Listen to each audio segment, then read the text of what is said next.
نام در باسی با نویسکار گیبونه شخاب پرتوکوی همی لبرمنه 16 پرتوکنه ام بزمان کردی اج بزمان عربی gelek sal dûr dirêj li Ewropa derbas kiriye. Lê niha li Rojavayê Kurdistanê vegeriye cî û warê xwe em behsa nivîskarê delar Abbas Mihemed Abbas. Te jiyana te piranê li Ewropa derbas bû? بله دور 40 سالي من أوروبا درباس كريا وأبدور 3 سالي مش كز هاتما فرم أبخاني آباكر جهي خانية كمن Jiyana ku derê bi te xweş e? يعني أفضل واري منها لمخابين جوزاروي من الورن أسبوع بقري دايما نبيه من هنا وكا مشتر قوتي بري أنا هاجي كم قوتم قو 8 هاشتي صالة نبتشوكم لورا 8 يعني نبيه ميجي هنا نبيه خو بقري دايما أفضل واري منها 10 سال بريج درباس كريا Çel bi çelê. چل بچلی ابجی گنده منه ملکی منه وردا آره بجا لورا جز بگرا ما بی وی خاکم خورتانیا خود Axwarê min ne? آخواره ما Ne. Ama direkt bala me re dikşîne. خودی آخوار و گوت نه آخوار چیروکا کرد چیروکا آخوار هاتی نویساندن Erê. لسر نصران اب ایا چند چیروک مدوی پرتوگیدا سر نصران نویسینا يعني چیروک مجبر خوچه کرنا لی بنصران و گریداینا چیروک آخوار سیده کی جي قرتمين تم جو آخواري ما يعني قرتمين تم دبالا ويدا بيشتبو لي يكي جو شو ديت جو براسي قرتمين نبشت وكا جو أو دبيجي داويا قوتني تشد بيجي دبي قرتمين دلي مدى بهشتبو وي بميني بهشت يعني واري تا تبيجي نبيجي واري يكي الجم يكي بهشت نویس بری انا ناو حوالا دم خبات کرنا دانی دم ناو روشن بیرا دم خبات کر لو راجز گرینگ بگو ام خبهین بکن الزمان جبر کوفارا روشن درت کت و نویسکار جوار لازم گرینگ بود 2 سال زمانی کردی مخوند ما بریار گرت بگو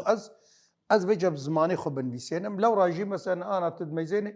يعني شش روماني ما هنا شش شانو هنا الشانو جدن ويسينم كورتشيروك هنا يعني تبكى فينا ويسان دي مش غني برتوكا جي قال لك كوفارا قوم بزماني عربي زماني يعني دناف فيسبوك كده ودشتي جاري بولو قال لك هاتنا ويسان شانو وك بيجينغ اب رومانا شانو بيجينغ أو بري أنا وقتاز عسكر بوم لشكر بوم التدمري لشكريا سوري مذكر ما بزمان عربي نفيسيبو جبو از يعني بجنا بدنا مولد دستوري بدنا جو از بليزم بي أذكر محبسيدا يعني قلت لهم جو شينا بيت بنفيسيني يعني يكي بعسين فيسا ما نوي دستوري دني دا شما از كرد بو نهشتن لو راجي من شاب نكر داوي دم ورقران دا زماني كردي هن رامان تيدا مندان جوهرتن وانا بيجينغ بزماني كردي ما تشاب كر Gelek peşketin بدها تلفزيوني ما تشبونا دبستاني ما بصدا تشبونا زانغوي ما تشبونا يعني تبيج زماني ما كردي بيجا بتكاري بيجمرني خلاص يعني دجمن كر ونكر وزماني ما بطفينن نكاري مطف يعني الزاروك دبستاني هافي دبستانا النصراني دا ويا القامشلو اما قوتنك كردي قوت ما برد ev jî baş dayika min jî dibêjit vê demam me dixwan te bi kurmancî gotinê kiriba te pere bidana والله مبردانه خو بردانه ne اري والله wê deme çi xasa pere يعني veda هنجي ما سندويشك شخورت كري بربك ورقه او ربك ورقاش ما دستان خنجر كل سري زاروك بلم برشيد ما تساني mamsa çi dibêje dibêje dema em diçin dibistanê me bi zimanê xwe dixwan perej me distandin yani rastî jî ev nifşê berê hemiya بيبك digot كردي بيبك كردي yani qedexe çê nabe tu أبداً. gotinekî أبداً. Kurdî bêje بالصدا صدا. برتوكيرو بصدا برتوكي ما نيفيسكاري ما او درفت جوار تشي بوا تشابامانيه ما تشيبونا ايجو بري كسي نويري pêşenge her sal çê بري dibe بري كسي نويري بو تشابامانيه كابانا نويري بو برتوكا كردي تشابكي